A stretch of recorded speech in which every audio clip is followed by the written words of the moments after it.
Salut tout le monde. Alors, dans cette première vidéo que je fais sur YouTube, je voulais vous parler du comportement du prophète Mohammed.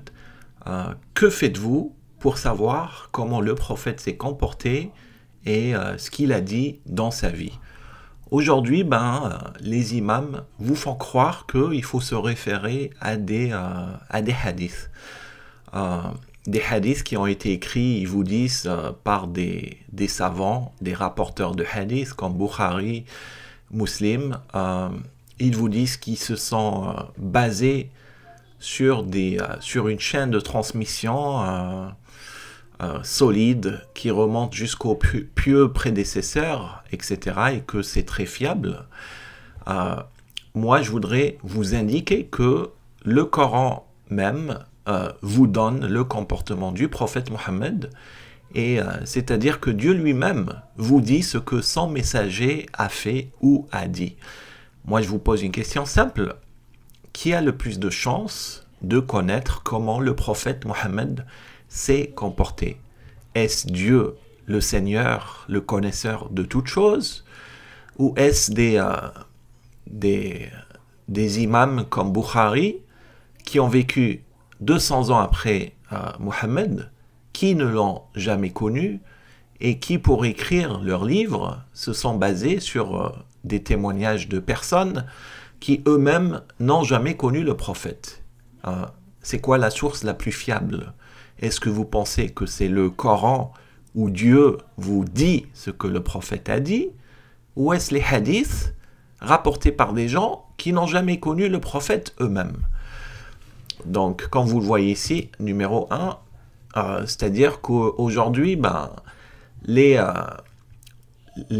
pour croire au hadith, les imams, ils vous disent que vous devez croire en Bukhari, vous devez croire en Muslim, et vous devez croire en chacune des personnes qui fait partie de leur chaîne de transmission et qui remonte jusqu'au prophète Mohammed. Ça, c'est la version des imams. Plus bas, numéro 1, version coranique, ça, c'est ce que Dieu nous dit. Vous voyez, déjà là pour vous montrer, quand un verset coranique commence par « dit », ça veut dire que c'est Dieu qui demande à son messager de dire aux gens. Donc ici, on a une preuve et une démonstration de ce que le prophète Mohammed a dit aux gens de son vivant. Voici ce qu'il a dit. Nous croyons en Allah, à ce qu'on a fait descendre sur nous, à ce qu'on a fait descendre sur Abraham, Ismaël, Isaac, Jacob et les tribus, et à ce qui a été apporté à Moïse, à Jésus et aux prophètes, de la part de leur Seigneur. Nous ne faisons aucune différence entre eux, et c'est à lui que nous sommes soumis. Rappelez-vous que ça, c'est ce que le prophète Mohammed a dit, sortant de sa bouche, puisque c'est Dieu qui lui a demandé de le dire. Donc le prophète lui-même a dit, nous ne faisons aucune différence entre eux. C'est-à-dire, le prophète Mohammed a cru à tous les messagers de Dieu et aux prophètes, et il n'a fait aucune différence entre eux. Et vous voyez ce qu'il nous dit là, le verset. Nous croyons en Allah, en premier lieu. Et ensuite, ça vous cite tous les messagers que Dieu a envoyés. Là, c'est juste un exemple. Il ne donne pas la liste de tous ces messagers, mais il vous cite quelques noms. Et à la fin, il vous dit « aux prophètes », c'est-à-dire tous les prophètes. Donc, vous voyez que Dieu vous dit en quelle personne il faut croire. Et les seules personnes que Dieu vous cite, Abraham, Ismaël, Isaac, Jacob, etc., sont des messagers de Dieu. Dieu ne nous a pas demandé de croire en Bukhari, en Muslim ou en des rapporteurs qui allaient venir dans le futur raconter des choses sur le prophète. Vous voyez, la foi, la croyance, c'est envers les messagers de Dieu. Ok, donc on va revenir au point 2, version des imams. Donc ils vous disent, les hadiths rapportent le comportement du prophète. Alors que je suis en train de vous dire, et je vais vous citer ce verset qui prouve que Dieu vous rapporte le comportement de son messager Et il vous dit jusqu'à même ce qu'il a prononcé, ce que le prophète a dit. Vous voyez? Et qu'est-ce que Dieu nous dit au sujet de Bukhari, de Muslim, ou des gens qui ne sont pas des messagers de Dieu? À la sourate 53, verset 23, voici ce que Dieu nous dit. Ce ne sont que des noms que vous avez inventés, vous et vos ancêtres. Allah n'a fait descendre aucune preuve à leur sujet.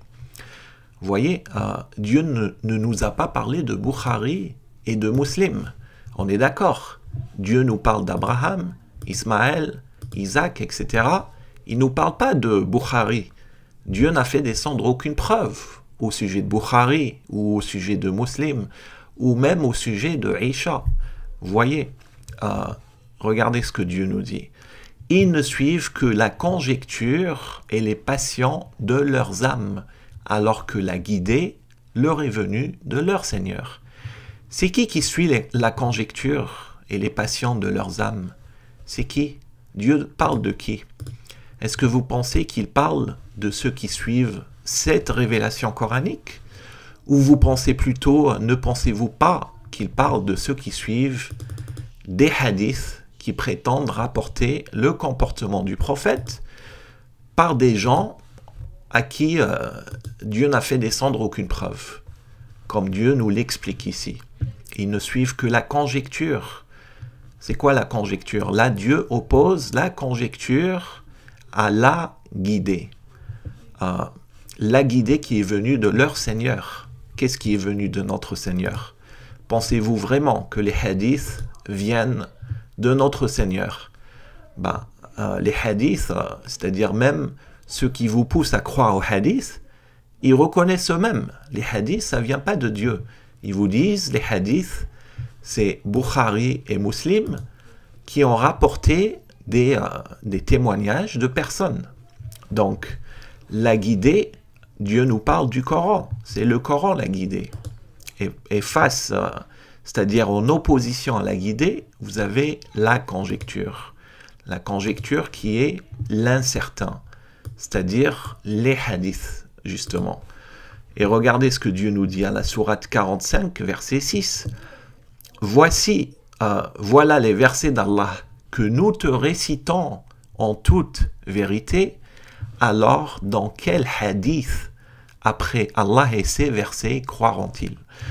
Là, le hadith ici, si vous regardez souvent dans les Corans, ils ont traduit hadith par parole. C'est-à-dire quand les musulmans vous parlent des hadiths de Bukhari, ils utilisent le mot hadith, mais quand Dieu nous parle en arabe, là vous allez vérifier cette sourate, verset 6, en arabe, c'est écrit hadith.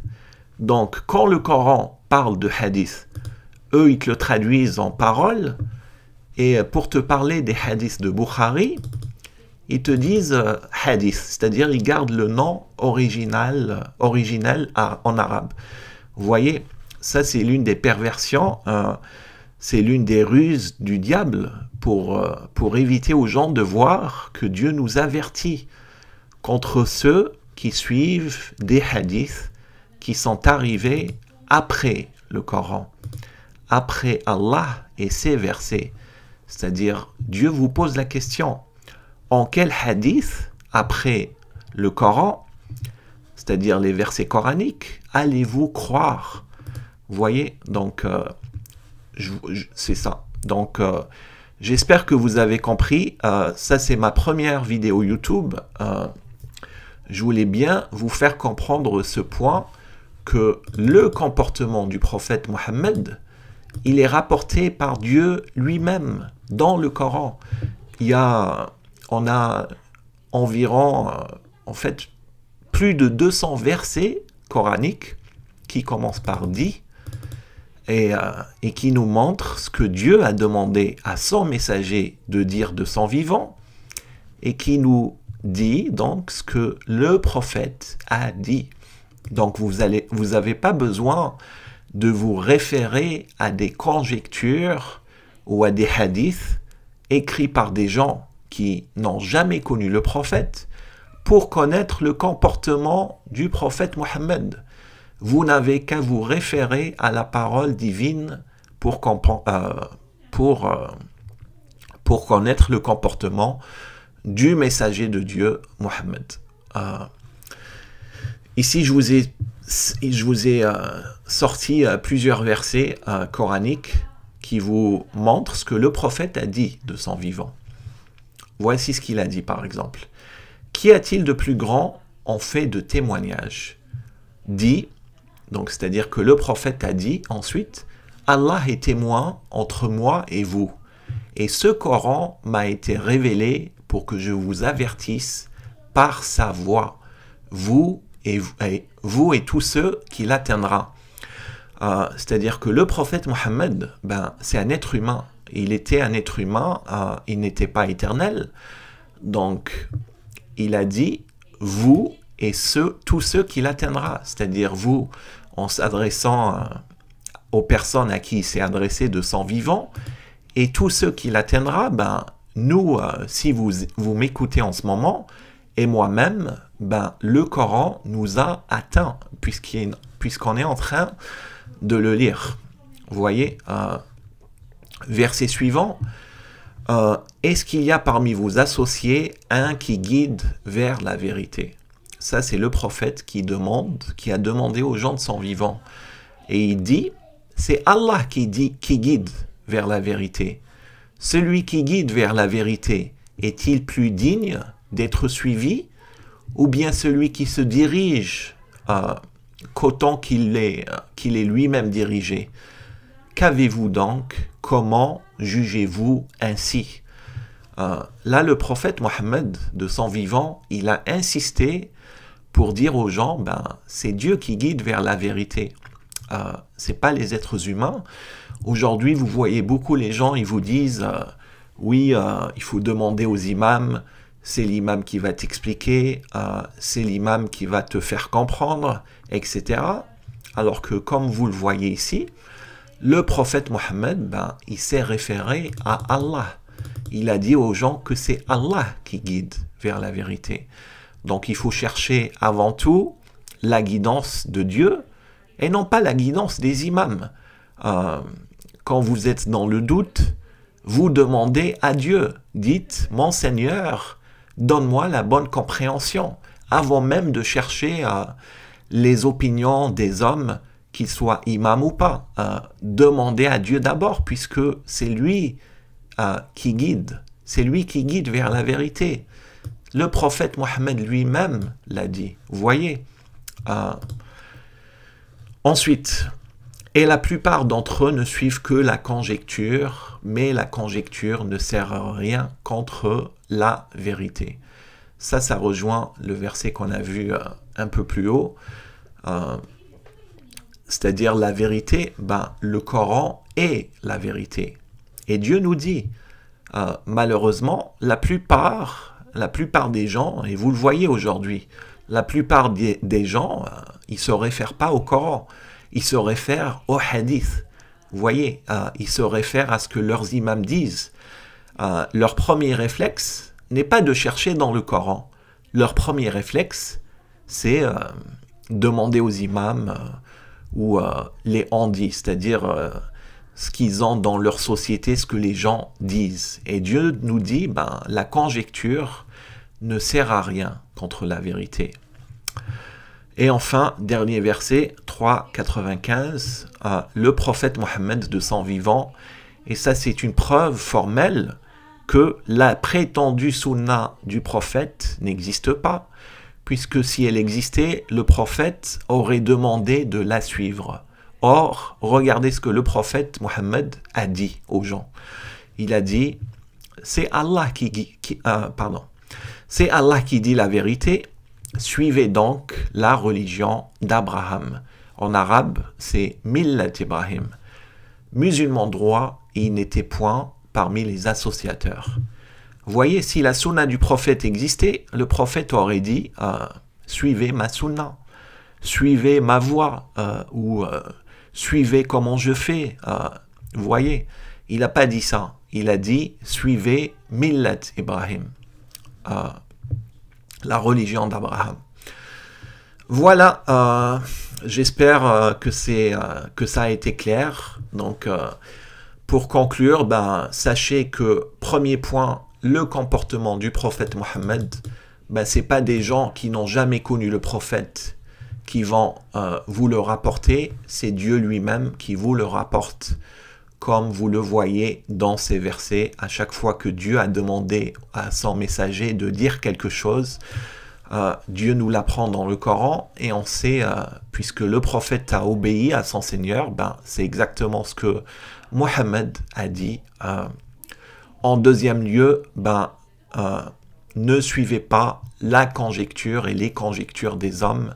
Les hadiths, n'oubliez pas, ce ne sont que des conjectures, ce ne sont que des témoignages de personnes qui n'ont jamais connu le prophète, parce que Bukhari et Muslim et tous les imams, là je parle beaucoup de Bukhari parce que le Sahih Bukhari, c'est l'un des plus connus, c'est-à-dire la référence chez les sunnites. Bukhari s'est référé à des témoignages de personnes qui eux-mêmes n'ont jamais connu le prophète. Donc, référez-vous au Coran, la vérité, elle vient de Dieu. Le Coran, ce n'est pas de la conjecture, c'est la vérité. Donc, voilà.